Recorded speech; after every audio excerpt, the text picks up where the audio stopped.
I recently rewatched the old 1982 Blade Runner and then the 2017 sequel, Blade Runner 2049. Both movies are critically acclaimed, great movies with amazing worlds, deep themes. They're awesome. The first time I watched them, though, I did not like them. I thought both movies were really boring, a pretty big drag. Took me twice to finish the original Blade Runner, but I decided to give them a second chance, and I'm glad I did because I fell in love with them the second time. The first time I watched 2049, I thought it was an especially long movie, which it kind of is, but it flew by the second time I watched it. I was blown away, not with how much I enjoyed them, which I definitely did, but also with how much I related to them, and how perfect and poignant I thought the themes of the movies were. The original focuses on a central theme of what it means to be human. We follow Deckard, a detective known as a Blade Runner. His job is to hunt artificially made and genetically altered humans known as replicants.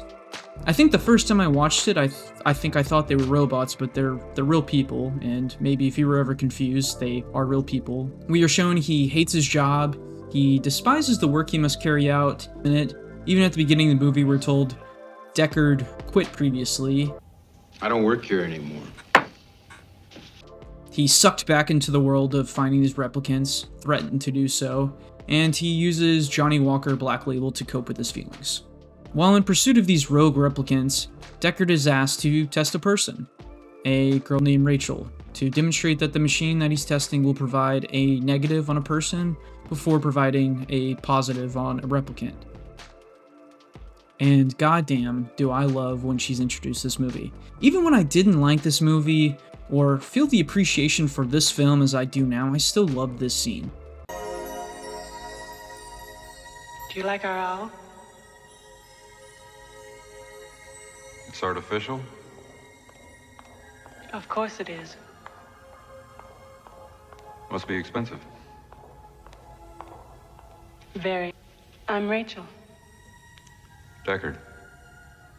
I do love that the setting sun with just the two of them in the backdrop, the subtle flirting and the cheekiness of their conversation, but honestly, I think it's just because I'm a romantic sometimes, and this is the most chemistry they have in this movie.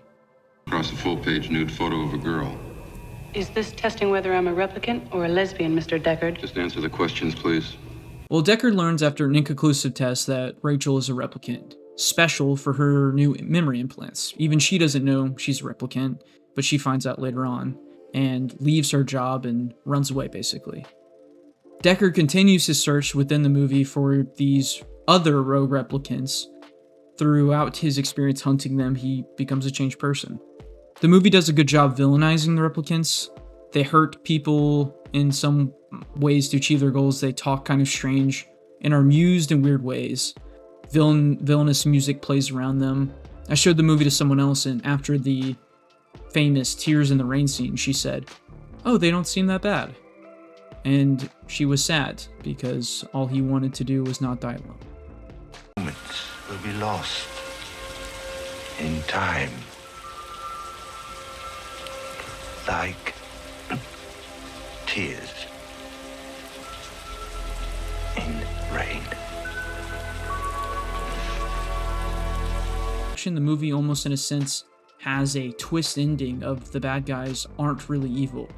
It doesn't explicitly say it doesn't have to. Their life experience is that of a 4-year-old. They're trying to survive. They're slaves in a cruel world being hunted and trying to live longer.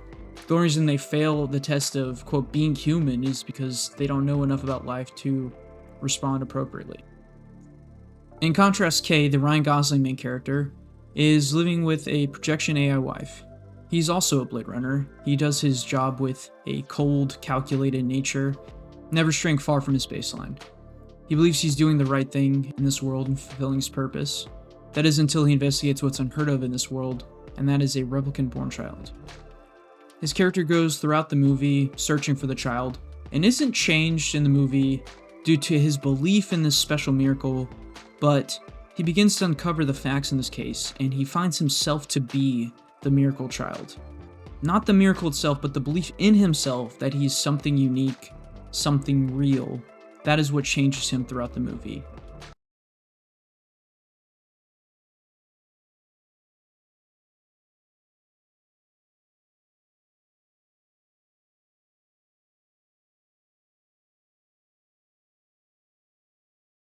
this realization in his own AI wife's words, he is a real boy, and decides to give him a name, Joe.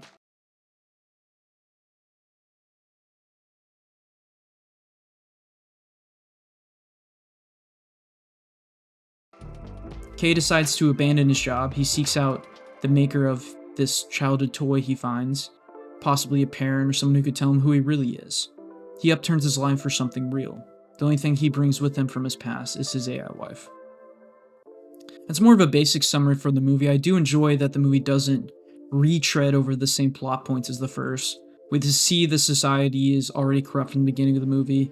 The police and replicant corporations are both not good people. The cinematography in this movie is also out of this world. If you're watching and you freeze the video at almost any point, that would probably be the best shot in almost any other lesser movie. But in this movie, every scene looks beautiful. The original Blade Runner feels darker and grittier, but in this movie, every scene seems to draw from a color palette, with vibrant oranges in one scene, switching to blues and purples in another. It almost looks like Dune sometimes. Hey, wait a minute. I will say that my favorite scene in 2049 is after Deckard gets captured. Kay's AI wife dies. Her fire stick gets broken, basically, and he's told he's not actually the child. He looks hurt and defeated in that scene.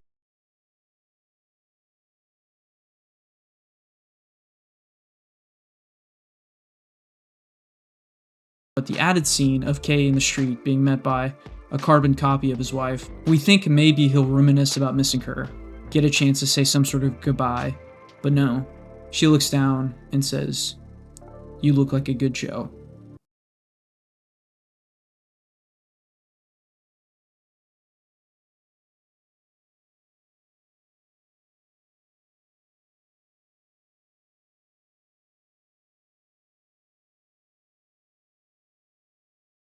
Not even the made-up name she gave him was real. Nothing about what they had was outside of her programming. He just looks utterly defeated. I like that the relationship is shown to be real, and we even believe to some degree it is real when it isn't. It's a facade, it's fake. His life has been following this set path, with no real love, no real purpose, surrounded by fakeness. This world thrives on trying to find something real, but nobody seems to be able to. A real piece of a tree will get you anything you want, take you off-world. Even after he describes a memory to his boss, she tells him, "We're all just trying to find something real."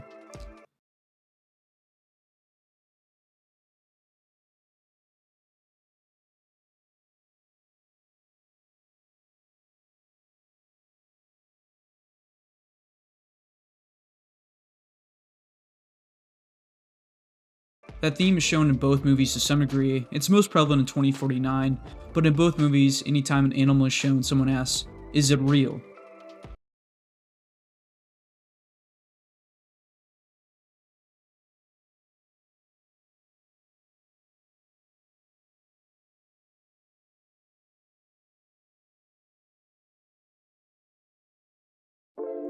Deckard, at the conclusion of his original story, leaves to find something real, leaves with Rachel.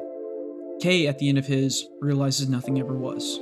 In a world riddled with every type of fake filter, fake news, and a world in some moments that seems to struggle to find originality and authenticity, I find the theme to be relevant and perfect.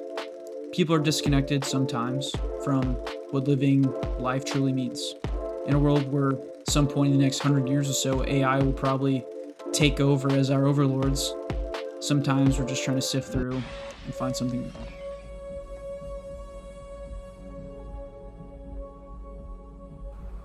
One last thing, thanks for watching, and let me know what you think. Do you think the themes are relevant today, or did I miss the point completely?